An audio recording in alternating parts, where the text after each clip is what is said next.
يا صباح الخير. أنا راح أحكي اليوم عن حالة خاصة للسعال بتصيب الأطفال من عمر السنة لعمر 5 سنوات.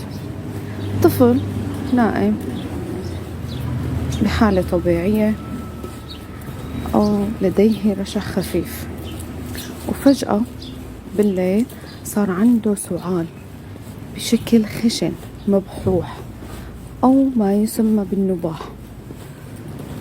هلأ هاي تتشخص الحالة إنه يكون لديه التهاب أو تشنج الحنجرة، وصارت فجأة بالليل.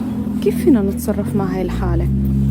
أول شي بنقوم نعرض الطفل لهواء الليل البارد أو لبخار الحمام